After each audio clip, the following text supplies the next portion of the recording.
If I had to start real estate photography from scratch in 2026, no clients, no connections, no fancy gear, this is exactly what I would do. My name is Cole Connor. I've built 2 real estate media businesses, one on the East Coast, one on the West. I've shot thousands of homes and generated over 1 million views teaching this. I didn't start with money, connections, or some crazy setup. I was delivering pizzas, put a camera on a credit card, and just tried to make it work every month. So if you're starting from zero, this is good. My name is Cole Connor, and I was put here to do 3 things: create, inspire, love. Thanks for being here. Let's get into it. Real quick, most people who watch aren't subscribed. So if you actually want to make money doing this, hit subscribe. First, you need a camera. Which camera? That matters way less than people think. When I started, I was using one of the cheapest Nikon DSLRs you can buy. And this was like in 2016.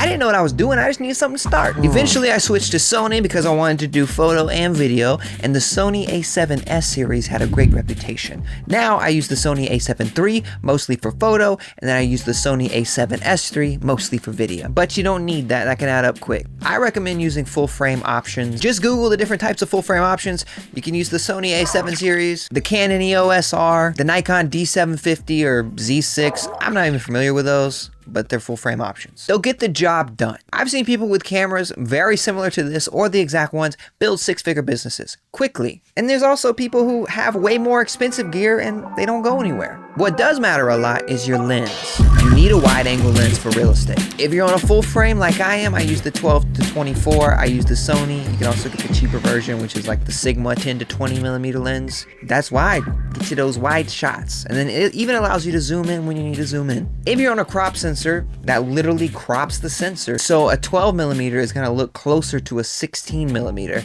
on a crop sensor. That's why I say just get the full frame so your wide will be your wide. Then you're gonna have to have a tripod. You can start with a cheap one. I even tried shooting handheld initially. You just, especially if you're not used to it, end up with blurry photos, or if it's a dark house, photos are gonna be blurry. Why? Because you're doing HDR bracketing, which we'll talk about in a second. That's really all you need: a camera, a lens, a tripod, an SD card. Yeah, you're gonna need a computer to edit on. People overcomplicate this. You don't need a bunch of expensive gear. You need something consistent. What I just told you can make you 6 figures and beyond with what I just told you. Check the description if you want a link to my gear kit. Next up, how to shoot. This is where most beginners struggle. Most real estate photographers shoot HDR. That means you're taking multiple photos from darker to more bright and then blending them together in post. That helps you be in a darker space and be able to see out the window and see the views. It's called high dynamic range. It's mixing the different levels of light, blending them together. That's what a lot of agents want to see. Now, there's tons of other ways to shoot. You can shoot just ambient,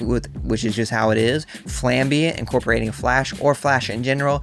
I'm just telling you the easiest way to get started is HDR. I shoot 5 photos, 2 stops apart in exposures, blend them together in Lightroom Classic, or you can upload them to an AI editing website like Fotello, or you can send them overseas to an editor, or you can work with an editor in the US. Lots of options. I recommend, though, learning how to do it yourself first, which you can check out some of my other videos if you want to learn how to do that specifically. When I first tried this, I didn't understand bracketing at all. My windows were blown out, rooms were dark, everything just kind of looked off. But once I understood what it is, everything clicked. On your camera, you got multiple different settings. I shoot manual. You want your ISO ideally to be under 1,000. Your shutter speed is going to be the main thing that changes, and you're going to keep your aperture, which is your f-stop, around f10. This is why I recommend using a tripod, because your shutter speed is what's changing. Easy way to remember it is the shutter speed is how quickly your camera shutter is opening and closing. So the way I think about it is the shutter, if it's slower, if you're moving the camera, it'll have more chance of a blur. If the camera's standing still, there won't be a blur.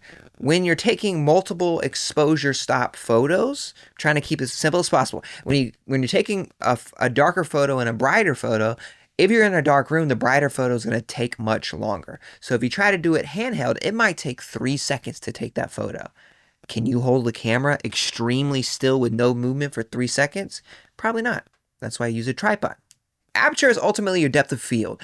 If you have like an f2.8, something in front of the camera, like me right now, this is a 2.8. Behind me is blurry. You don't want that in real estate. You want everything to be crisp. So that's why I say f10 or above. You could do f8, usually it'll probably be fine. but you want everything to be crisp. White balance is a huge one that I messed up in the very beginning. Now I use auto white balance. It's not really an issue, but I did have one of my first shoots come back extremely yellow because I didn't shoot with the right white balance and it really messed it up. Luckily, the agent didn't say anything, but it was very yellow. You don't need to master photography off the jump. You just need to learn the basics of the camera. Now, this is what separates beginners from people that get hired, and that's composition. Straight lines. Straight lines. You want your walls upright, door frames straight, everything level. That's why I like to use a tripod that has a ball head on it, because I can easily move it around to make the shot level. There's other types of tripods that people like to use, but that's why I use that kind.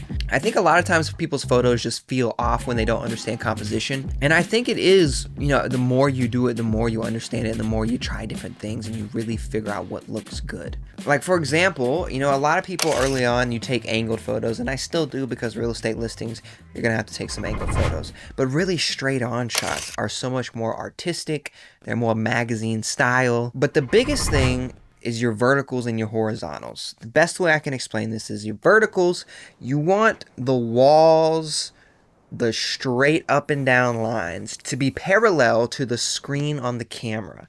You don't want the camera to make them look like this or this or this or this. You want them to be parallel, which just means you're moving the camera around to your verticals are parallel.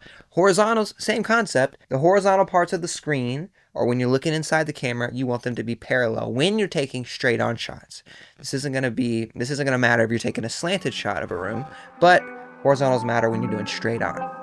Verticals, horizontals. Next up, you gotta practice. Before you ever get your first client, you gotta have the reps. Most people skip this. I didn't have clients when I started. I was shooting my house, other people's houses, and even buildings in downtown Columbia where I live. Just trying to figure it out, not trying to be perfect. You're trying to get comfortable, get your settings right. Practice bracketing, practice composition. You are building your portfolio, but it's just short term, just to get in the door. You're building your confidence. Yes, once you shoot, you have to edit. It's where everything comes together. When I started, this part took me hours. So long. And now I know how to do it all, but sometimes I get so focused on making them as good as possible, it still takes me a long time. I've got lots of videos on this, which I already mentioned before. Put all the photos in Lightroom, blend them together, and then I recommend using a preset. You can create your own, or you can buy mine, but just playing with all the freaking tools. The exposure, the contrast, the shadows, the blacks, the whites, the highlights, the saturation, finding your own style, what works for you. Then after you get good at it, eventually you can't shoot homes all day and then come home and edit all night. It's just not realistic. So that's why people hire overseas editors. So the photos are done in the morning when they wake up and they can send to their clients. Or you use something like Fotello, which you could check the description if you want a couple free listings with Fotello. No matter what though, your photos need to look bright, clean, crisp, somewhat natural. That's what agents care about. Now, once you practice and you have solid photos, the next step is getting clients and actually turning this into a business. I've got videos talking about how to break into a new market. You can check that out here. If you're serious about growing in this business, just check out some of the videos to watch next at the end of this, which is coming up very soon. And I'm working on a full step-by-step breakdown, a new 2026 updated version. So just stay tuned for that if you don't feel like watching the past ones. Bottom line, that's how you get started in real estate photography in 2026. You don't need perfect gear. You don't need years of experience. I didn't. You just need to start. And everything you need, workflows, guides, presets, it's linked below. Catch y'all next time.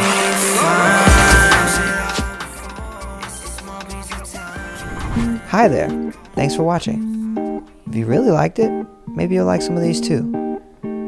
While you decide, here's some music. Enjoy.